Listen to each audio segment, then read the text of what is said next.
Greetings, gorgeous, magical, mystical humans.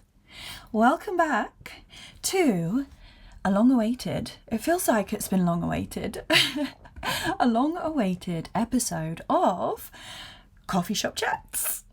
I am your host, Chloe the Elven Mage, and welcome to Mystic Hearts. Coffee Shop Chats are a regular style of content that I create where I invite you to join me with your favourite beverage, your beverage of choice, and imagine that you and I are sitting together in a cosy coffee shop or a cosy space having an intimate and real and vulnerable conversation, safely surrounded by warmth, by walls, just in a friendly way. So I sincerely hope that you get that vibe from these videos. And so I've already had a coffee today and I've already had hot chocolate, and it's early evening time here in the UK. So I've got a glass of coconut water in a fancy smancy wine glass as my beverage of choice today. So cheers to you. And if you want to pause this video and grab a drink so that you can join me, please do. Cheers. I need that hydration, but it just feels so queenly to put it in this special glass, which is actually like tinted blue. So it kind of looks like I'm drinking like ice water or like literally iceberg water. But it's coconut water. So for today's coffee shop chats, we are going to be exploring the sisterhood wound, or should I call it the womb wound, or should I call it the patriarchy wound? No matter what it's called, it's irrelevant really. It's the energy of it. And the reason why I'm doing this video today is because I'm doing a whole masterclass on this in a month's time, just over a month's time, called Heal the Sisterhood Wound. So if you're feeling this conversation and you want to know more and you really want to have that honest conversation with yourself, but also open up to vulnerability and to healing in a safe space, then it will be wonderful to welcome you to the masterclass too, which I'll share more about at the end of this. But if you're interested, please do check out mystichearts.org/sister, and you can find all of the details there. So today we're going to go back to the OG style of coffee shop chats, where I basically put myself on the spot and interview myself.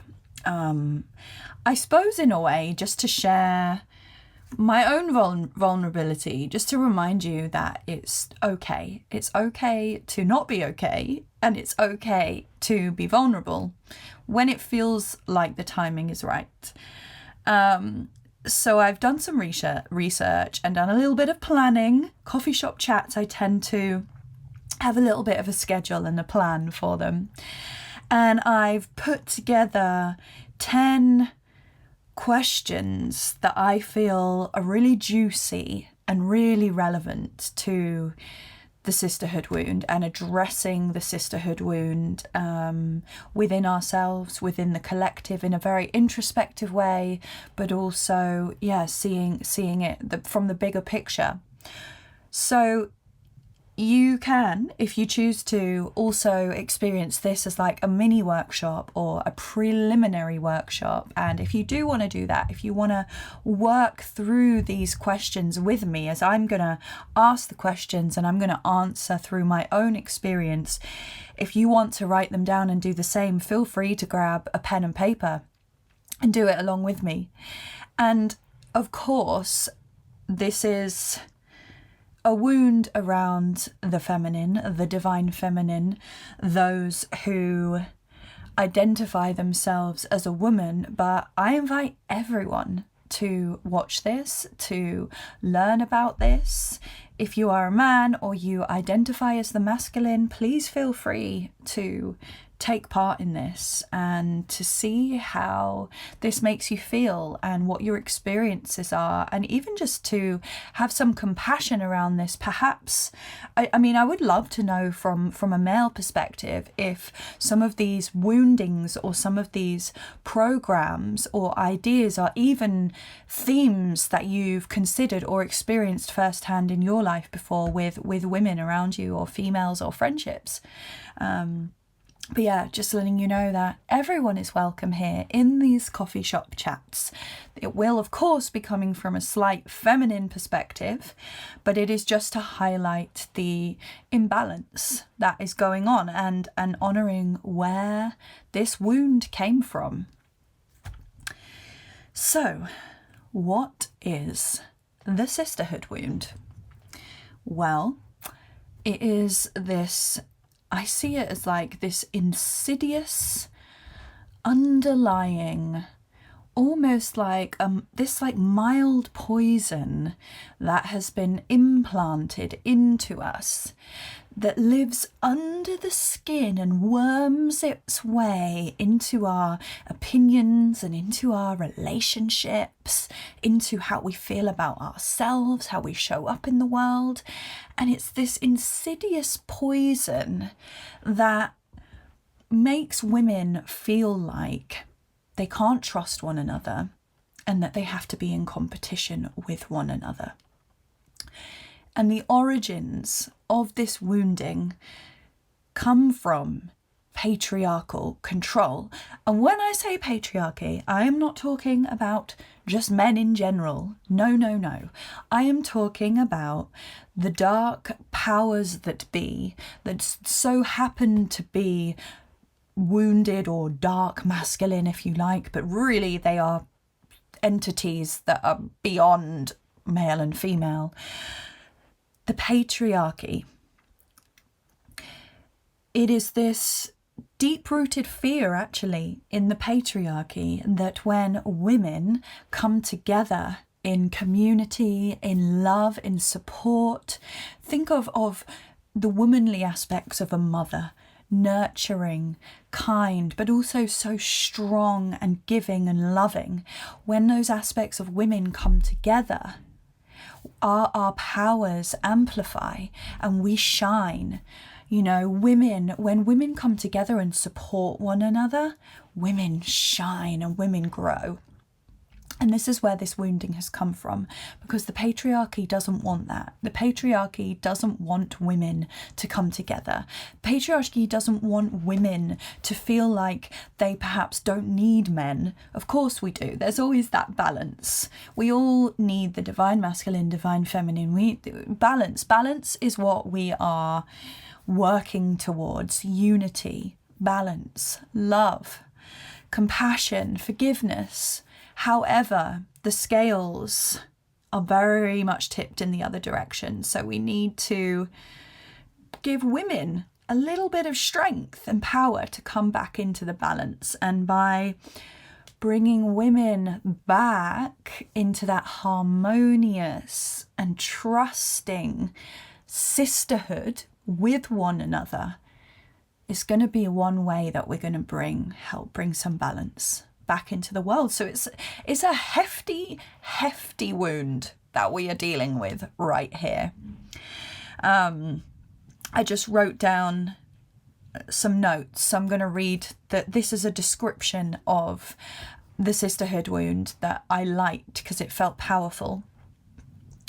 So it is a deep-rooted feminine wound. I like that because it doesn't say woman, it's feminine. It is the aspect of the feminine. It even goes beyond the human. It is the feminine, a feminine wound that stems from the patriarchal fear that feminine power, when combined, would undermine and completely dissipate the patriarchal hold on power and control.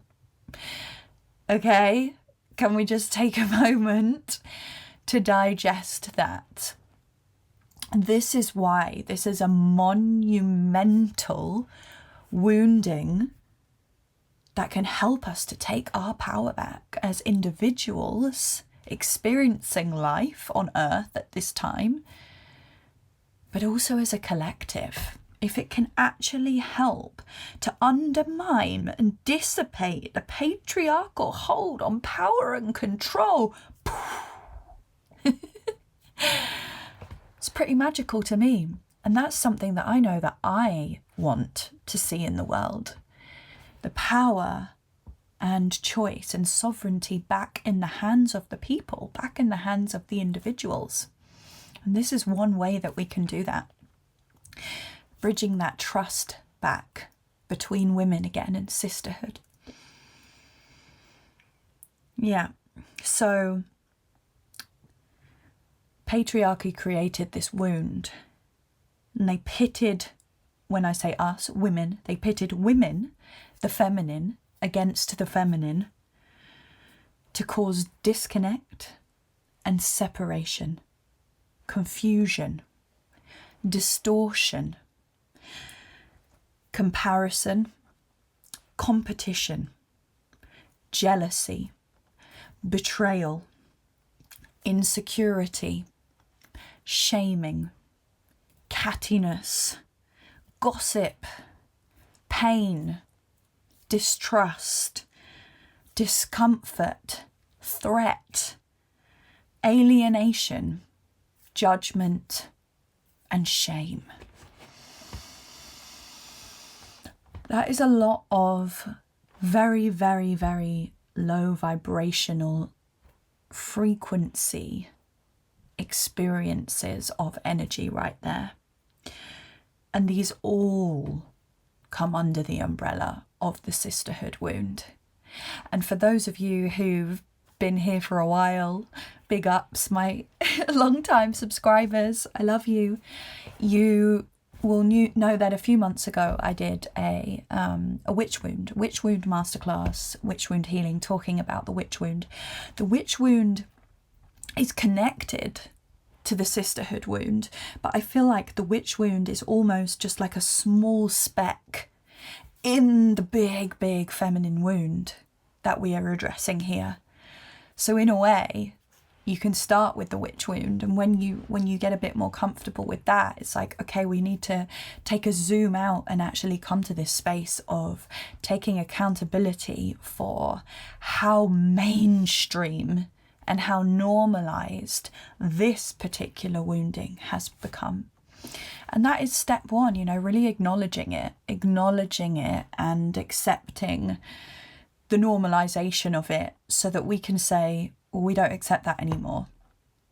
Yeah, it always starts with the acceptance, the acknowledgement, owning up to, where we've made these mistakes, where we've betrayed people's trust, where we have gossiped, where we've caused other women pain, where we have chosen to support a man over a woman because of this programming, not actually because out of like free will choice.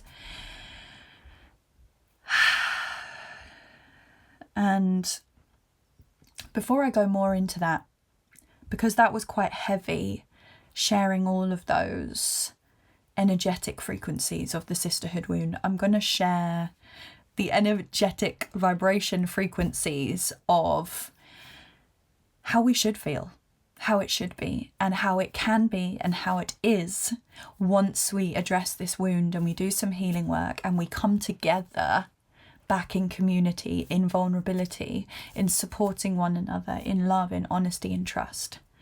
So trust, safety, honesty, support, celebration, love, kindness, uplifting, empowering, inspiring one another, nurturing, understanding, beauty, unconditional, no more conditions, community, harmony, non-judgment, connection, and inclusion. No more mean girl shit. No more of that. We don't want that. And can't you just feel that shift in energy, that lightness? And that's the shift when we choose inclusion over comparison. When we choose honesty and trust over betrayal. When we choose love and uplifting and celebrating over jealousy and envy. Remember, it's a choice, but we've got to be aware. And this is where the uncomfortable healing of the sisterhood wound comes in, because the strongest way to heal it is through shadow work, is to recognize when we are judging another woman on her appearance, when we are gossiping, when we are belittling, when we are comparing to aesthetics or materialistic things, and recognizing that, owning up to it, and making the choice to change. And it takes time. It takes time. Because we have been programmed to compete against other women.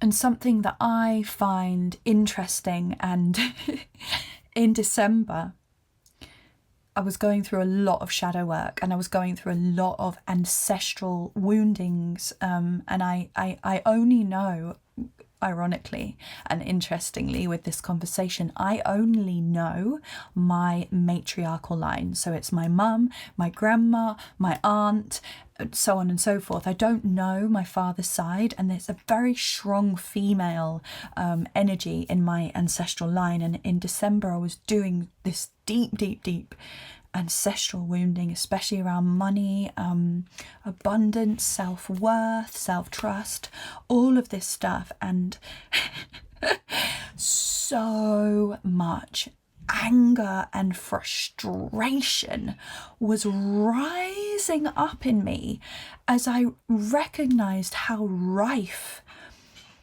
this feminine sisterhood wounding is, because women, a lot of women, okay, and when I say this, I'm speaking for the majority, not all, okay? This is obviously like not one size fits all, but from a big perspective, there are still a lot of women who are paying their money and their energy and putting their time and their trust into male business owners, male leaders, you know, male spiritual gurus.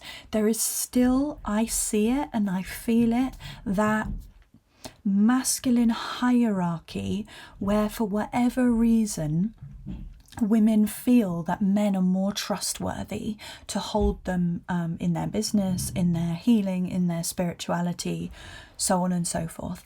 And this made me so angry and so frustrated, which is great, because I got to feel that and release that and be like, okay, well, what am I going to do about it? What am I going to do about it? Number one, I'm going to feel it. I'm going to feel that rage and get to the root of it. And I realise that it's come from, so much of it comes from my own family and the women being like that and not believing in themselves and their power and their superpowers and just how amazing they are. And secondly, that I need to talk about it. And thirdly, I need to do everything that I possibly can to change it in my own experience, so I get to be that woman who people trust, who people pay, who people come to when they need support. So that was an interesting one, but it's something that I really see. And also the feminine has been what is the word that I'm looking for that's going to really encapsulate this? The whole feminine spirit has been dampened and compressed so much. You know that old saying, like, you should be seen and not heard? I know that's about children, but I also feel that with like that housewife energy. But when we think of the feminine and the superpowers of the feminine. It is fierce, emotional, strong, unbridled, expressive and passionate. And we have been led to believe through this patriarchal wound that that is to be feared, or that that is toxic, or that is unstable, when in fact that is our superpower. That emotion and that ability to reach the lowest of lows and hit the highest of highs, and to feel everything, and to be rageful but also be the most loving, soft, nurturing, sensual being. We have the superpower of the full spectrum, and it's about time we own that. We own that, and we feel safe to own that, and we feel safe to witness other women owning that too. Yeah, so that was something that I've really noticed recently, is that women are still prioritizing the masculine voice over women, or the male role model over the female role model. It's like this thing of trusting the male role model more. And it's got nothing to do with the person. It's this, oh, well, of course, you know, we can all recognise someone who is acting in integrity and who isn't.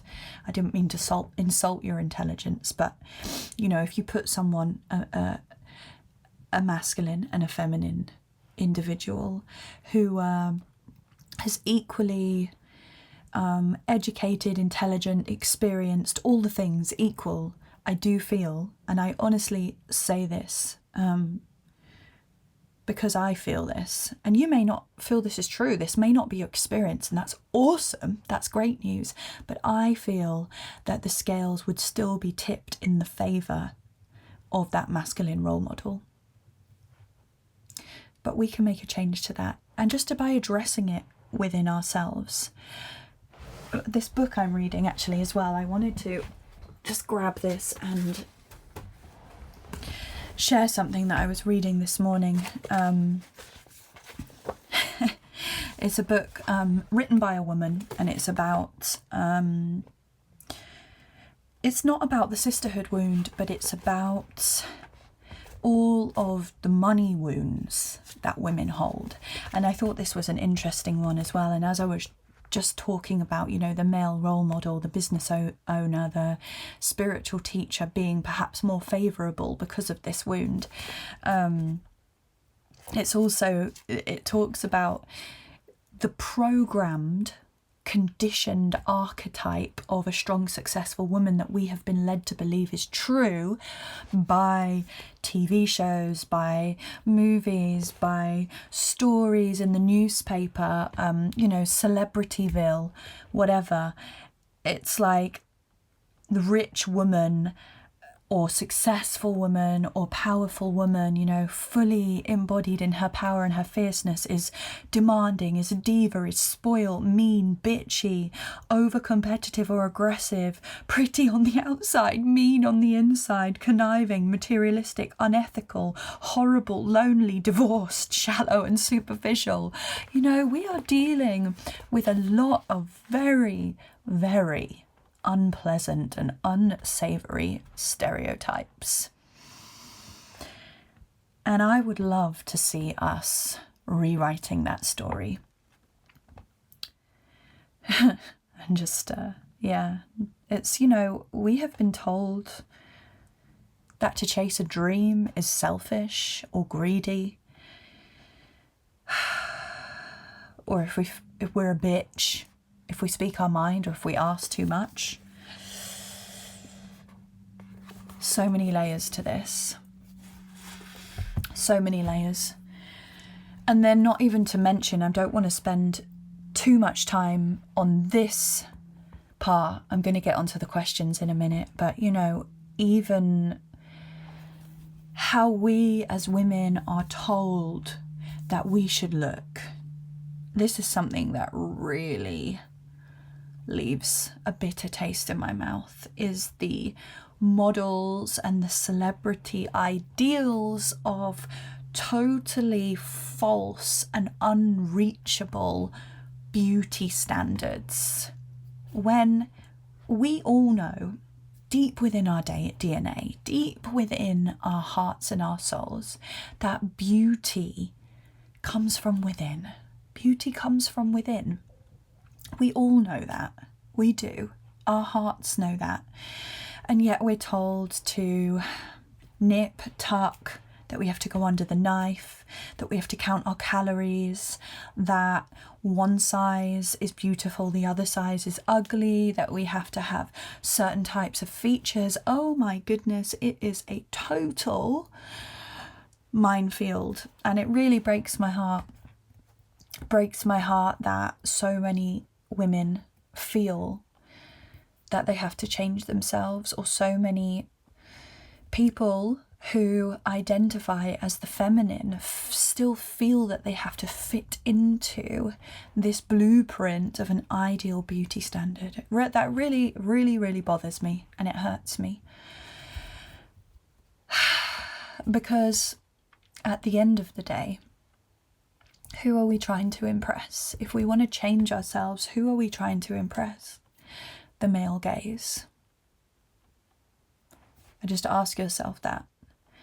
Whereas when we focus on healing these internal wounds so that we can trust, love, celebrate, be kind and support and uplift ourselves, then we start loving ourselves and we start recognizing our inner beauty, and that is how we then can start treating other women. Remember, it all starts from within. So cheers to everyone who's made it this far. We're going to do the interview style now. Delicious. Who else loves coconut water? Oh yeah, it just hits that thirst quench that I need. Hits those like top thirst quench levels. Okay, so these are 10 questions that I've comprised with the help of Google, of course, but I've handpicked them. Some of them triggered me a little bit, the fact that I'm going to be asking and answering these and sharing it publicly, and that is what I want. Yeah, I feel like they will give quite an all-round picture of the wound that we are addressing and embracing and working through. And it might just leave us with some open-ended questions and perspectives to take away with us and for us to consider as we move forward in our conversations, in our friendships, in our female relationships. There may be some things I share that you may find triggering, just to warn you about that. I will be sharing as vulnerably as I feel appropriate for this space. So, the first question: how does or did the patriarchal divide and conquer mentality contribute to the current sisterhood wound? Well, I would say very, very, very strongly. Very strongly. Divide and conquer. What is the goal of that? To break up what is solid, what is strong. And women, when they're together in community, when they are supporting each other, especially through things like childbirth and raising children, women coming together, women speaking about their feelings, to have this emotional release together, it creates strength, bond, sisterhood. So of course, the patriarchal divide and conquer mentality strongly, if not wholly, contributed towards the current sisterhood wound. That's just a double confirmation. Yes. Okay, so let's go to number 2. Some of these will be quick answers. Some of them I'll go into more depth. Feel free to note down any of these questions that you want to stew over, that you want to take time and feel into, or you can just come back and watch this again. Okay, number 2. In what ways do I shrink or play small in the company of other women to avoid judgment? Ooh. Interesting. Well, I have definitely been doing a lot of work over the past year of releasing people-pleasing woundings. It's funny because when I was a teenager, I was like level 100 of rebellious. Yeah, I was just like a rebellious shitbag. I did everything completely the opposite of what the status quo was, and I love that. I love that version of me. But she was quite reckless, and hadn't found her wisdom yet. But I was extremely rebellious. Like I just didn't care. Had all the piercings, had my hair in crazy styles, listened to the music that I wanted to listen to, all of the things. And then somehow going through the stresses of high school, like the end of high school, and then going through colleges. I dropped out of 2 colleges. Going through that transition from teenage years to adulthood and having that pressure really weighed down on me, I think squeezed out a lot of my individuality and that rebellious streak. It was almost crushed out of me. And that's when the anxiety started coming in and depression, and really losing that connection to my true self, which is really like a complete nerdy little, at times tomboy-ish, but also like kind of dark and sexy and feminine, but super freaking nerdy. Like, I used to be a PlayStation nerd, total and utter fantasy nerd. And yeah, listening to like heavy metal music, wearing gothic clothes. I would say being that version of me, like the true version of me in its full embodiment, is where I still fear a little bit the judgment of other women. And that's sad, really, because that's where I'm most alive and most in my power. But yeah, I would say that is definitely the part of me that I shrink, like that fantasy geek, that heavy metal dark woman, because there obviously has been times in my life where people would consider that to be so for example, the fantasy that's like bypassing, or woo-woo, or just like away with the fairies, and the darkness and the heavy metal is like evil and devil worshipping. Obviously, I mean, anyone that knows me will know that that's not true, but there's still that programming there. So yeah, I would say that. And when you are a mentor or a woman who speaks publicly or does any kind of healing or spiritual work, I do feel that there is this layer of programming of how you're expected to speak and dress and the music that you're expected to listen to. And that's all a load of bullshit. The most important thing, I was going to say, is this, your dragon, is your heart. The most important thing is your heart and how you are acting, if you are acting in integrity and kindness and love. Yeah, so that's that. That is my honest share. Question number 3. Do I view other women as competitors? Okay, let me put my hand on my heart and actually ask myself this honestly.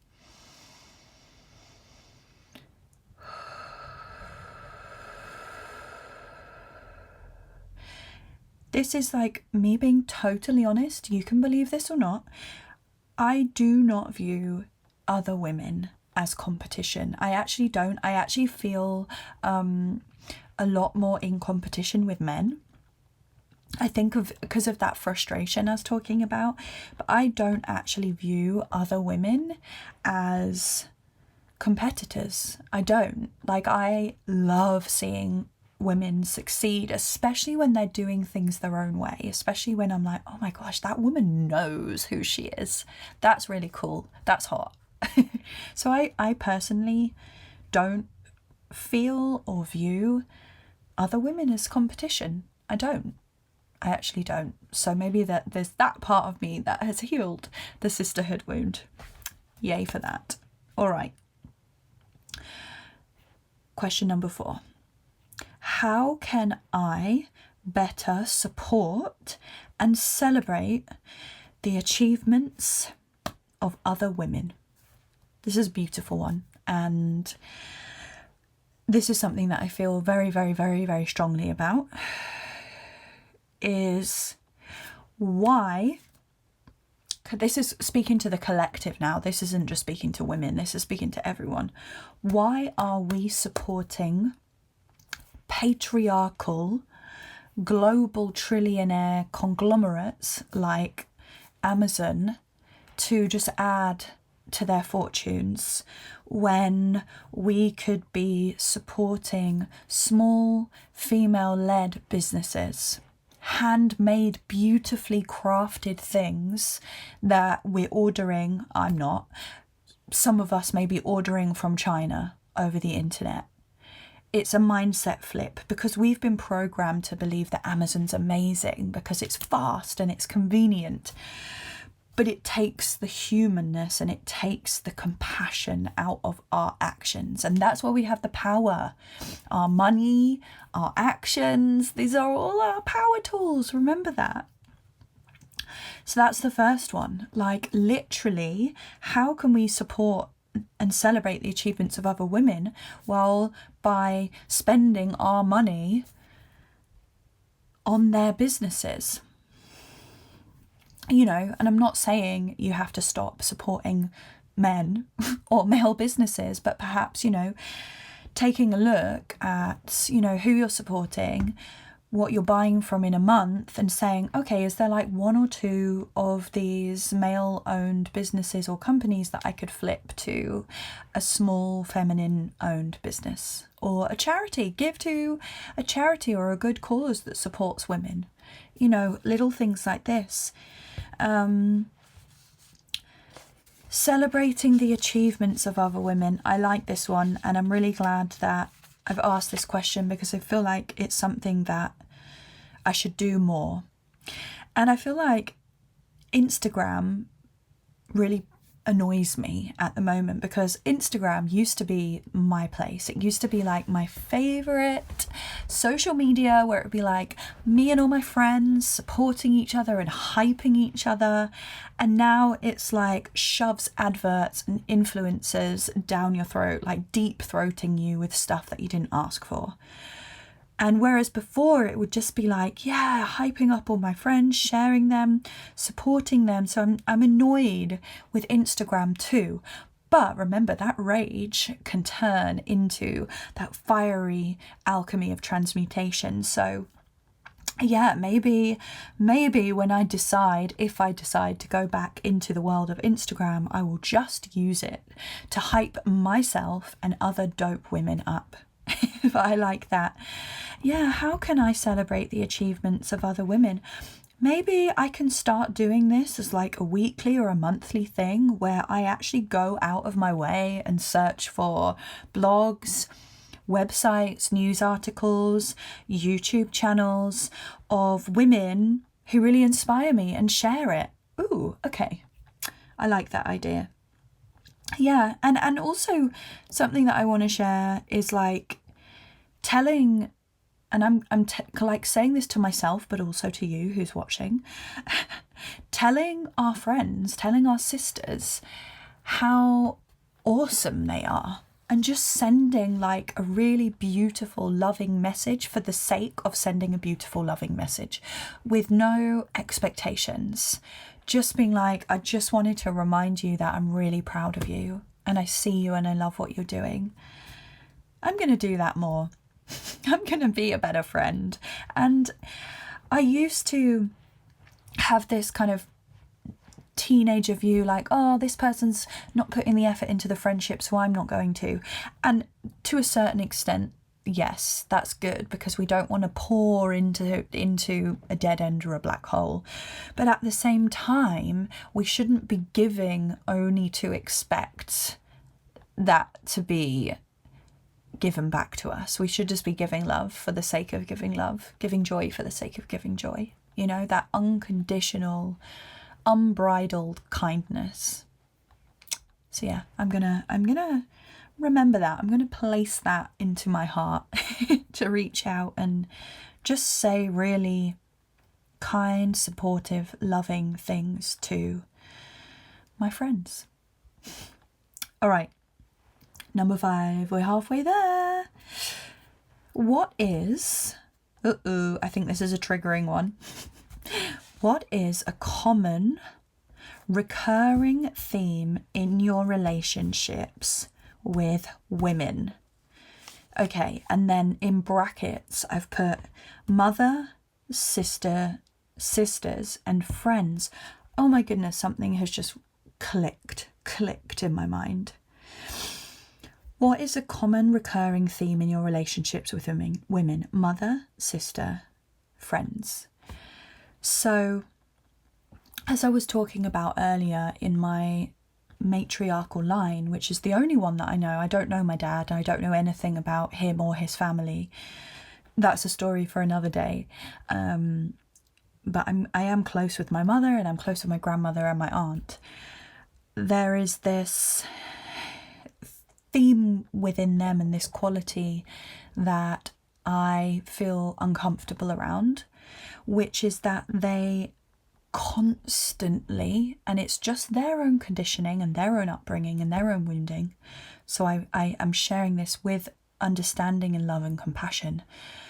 But they constantly, whether it's watching TV, whether it's walking down the street, anywhere, constantly commenting, I would say 90% of the time in a negative way, on the appearance mainly of other women. Just releasing that, you know, of hair, weight, how someone dresses, how someone speaks, their accent, everything, every negative judgment you could put on someone, I've heard coming out of their mouths. And I've realised that this is a quality that I really don't like. I do believe that gossiping is one of the lowest activities you can do, and yet I have found that I have had a few friendships over my life, a few friends that have dragged me back into that, or have dragged me down into that frequency. And oh my goodness, this is the first time this has clicked. Wow. And it is because I haven't addressed that theme and that story yet, and I haven't released it fully from myself in that matriarchal line. Wow. Okay. Mind blown. You have just witnessed me doing shadow ancestral work on myself and recognizing a key wound that has been affected the friendships that I have attracted over the years. Don't get me wrong, I have some awesome, dope, amazing best friends and sisters in my life who are loving, kind, supportive. They celebrate me. We don't gossip. Don't get me wrong. But there have been just recognizing the pattern. There's been like one key friend that comes and goes and then comes and then goes. Interesting. Oh my goodness. If anyone has like found a common recurring theme with their relationship to women, please let me know in the comments. I would love to know it so we can support each other in opening up about that, honestly, shining the light of awareness on it, and then cutting that loose and saying no more. Like I did with drinking alcohol, I publicly, to myself, to a very close friend of mine, and then like publicly in this space said no more, this is the end now. Cut the cords, did the healing. It works when you do things publicly and in such a way, when you get to the root of it, that's magic right there. That is magic, and I want that for you. Okay, interesting that this has led onto this question. So we've got question number 6. Do you find yourself engaging in gossip or shaming other women for their appearance, behaviour, or successes? So, like I said, in certain environments, I will put my hands up and say that I can be brought back down to that version of myself that does talk about other women in a way that is not kind, nurturing, understanding, and supportive. However, that is not my natural state. That is not something I like doing. It's not something that I condone. Yeah. So I have done that, and I do that, but it is not the energy that I choose for myself now or moving forward. That is not the energy of my highest self. Absolutely not. What I will say though is, generally speaking, if I am feeling a certain way about someone, I will ask a question to someone who I trust and say, I'm feeling this way about this person, should I tell them? And then they'll say like yes or no, and if they say yes, I'll tell that person straight away. So generally speaking, I will only speak about someone if I'm asking for advice about it, but in a very, very safe and secure and respectful way. But I like to, if I am going to talk about someone behind their back, it is with the full intention to tell that person to their face. And if I feel a certain way about someone and I don't intend to tell them, then that will stay safe and secret within me. I think it is a very, very, very poisonous and low vibration energy to talk about women, especially women, because of this wound. We're trying to build trust, to talk about women behind their backs. Yeah. And shaming other women for their appearance or success. Yeah, I don't like that. I don't like judging that. Yeah, that doesn't feel good. So we're gonna just release all of that now. I would say that when I do find myself, I wouldn't say that I shame other women. I feel a deep sadness within me when I witness other women wanting to change how they look, like with plastic surgery and very extreme permanent ways because they're unhappy with themselves. That brings me to a place of deep, deep, deep sadness. But I wouldn't say that I shame other women for how they look. I celebrate women of all colours, shapes, sizes. And I love meeting women from all over the world, different backgrounds. I'm definitely not judgmental in that way. Absolutely not. I don't have prejudices against anyone. Okay, let me have another sip.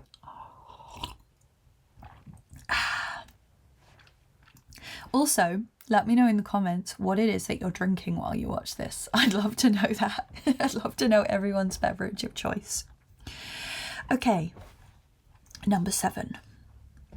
Where in my life do I feel a lack of support or Where in my life do I feel a lack of support or safe, non-judgmental female energy? Ooh.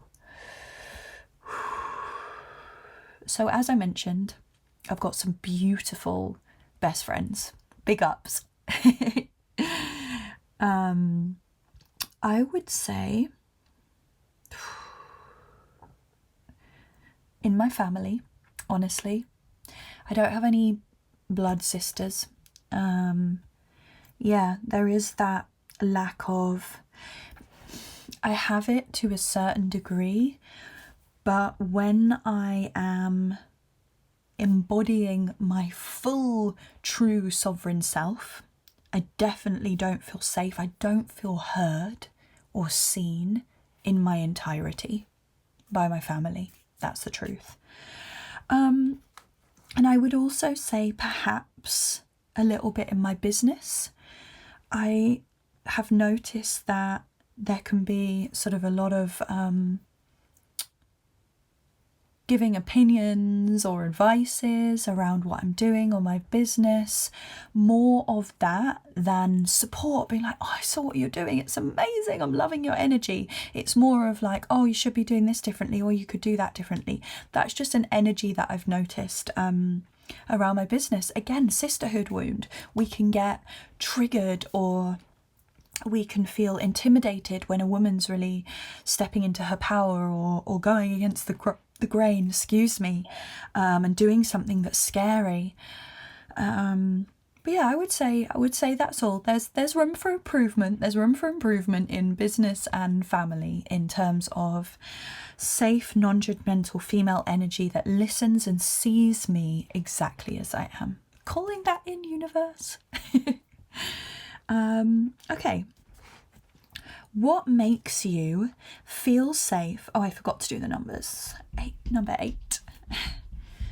What makes you feel safe in female relationships so that you're able to trust other women? Ooh, what makes you feel safe in female relationships so that you're able to trust other women? I would say the number one thing is honest communication. I mean, it sounds obvious, right? I know it sounds painfully obvious, but yeah. Because if you feel like you're walking on eggshells, then that's not a very nice feeling. If you feel that you can't express something without it being received in a way that is really not in alignment with your intention, that's difficult. So yeah, honest communication.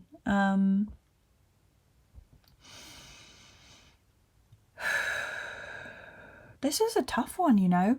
I feel like this is something that I need to work on, actually. And this is important because remember that we are the architects of our lives. So the more that we can get into real detail and get so clear on everything in our lives, the more that the universe is going to bring that in and align that with us. So I actually love this. I'm going to spend some time because I'm struggling to actually think about it now. I feel like I need to meditate on this and feel into this about the kind of friendships that I'm calling in. Definitely friendships where I feel like I can say anything and express my love for anything, but also have different opinions, and it not to feel combative and it not to feel uncomfortable, but for it to feel like really fun to have differences. I like that. I think there needs to be more of that in the world in general as well, like celebrating each other's weirdness and each other's differences, and I like that in friendships. I think, you know, that saying opposites attract, I love that, you know, like finding someone who has all of these qualities that are so unfamiliar to you, but really celebrating each other and not being like, ooh, that's weird and that's unfamiliar. Yeah, that's definitely a quality that would make me feel able to trust. yeah, more celebration of diversity. Yeah, but I'm gonna work on that one. The next one looks like I've spilt a drink on this, but I think I can guess what it says. How can I be more vulnerable with my female friends? Yeah, this is a good one. And you know what? This is a really important one, because when we open up to our friends and share something with them that is like weighing down our hearts with the weight of shame, when we share that and release that, not only are we healing ourselves, but we're also giving our friends the permission slip to do the same. So that is like the magic of sisterhood. Yeah, I mean, I feel like I'm pretty vulnerable with, like, there's two, maybe three of my close friends who I've shared things with that I haven't even shared with my mum and my close family. So I would say that actually I'm pretty vulnerable with my female friends. But what I would like to do is, you know, if someone asks me, how are you? And I'm having a day where I'm just like, oh, I can't be fucked, can't be bothered to do anything, pardon my French, just to really say that and not be like, yeah, I'm fine, but I'm feeling a bit tired today. Just be like totally unbridled in the honesty, and just allow myself to just be really that full spectrum of emotional expression that is the feminine. So yeah, I'd like that, and I'd like to, you know, smash through that irritating stereotype that a woman, you know, always has to be like prim and proper and shoulders rolled back and, you know, I'm fine, I've got my shit together. But in actuality, you are like exploding and imploding on the inside. Yeah, I'd like to be more honest with that, for sure. And then finally, number 10. Am I willing to take up the space that is already mine, allowing others to do the same? Ooh, I love this one. I suppose it's similar to what I just shared about us being vulnerable and sharing something with our friends then gives them the permission slip to do the same. Even more, like taking that even a step further, is how we're willing to show up to the world, not just in that like safe cocoon of our close friendship, but actually how are we willing to step out into the world and take up space that's already ours, allowing others to do the same. Well, am I willing to? Yes, I am willing to. And actually just before recording this video, I had an incredible one-to-one session with my dear friend and mentor, John Binney. And it was around this. One of my heartfelt intention was to like fully embody my full fierceness and my dark side and what, you know, that teenage me that I was talking about earlier. So yeah, I am willing to do it. I'm willing to do whatever it takes and all the healing it takes me to get there. And I would be totally humbled and my heart would be totally blown wide open if I could just inspire one woman to do the same through my embodiment. So yes, I am willing, and it would also be an honour for me to take up the space in the world that is already mine.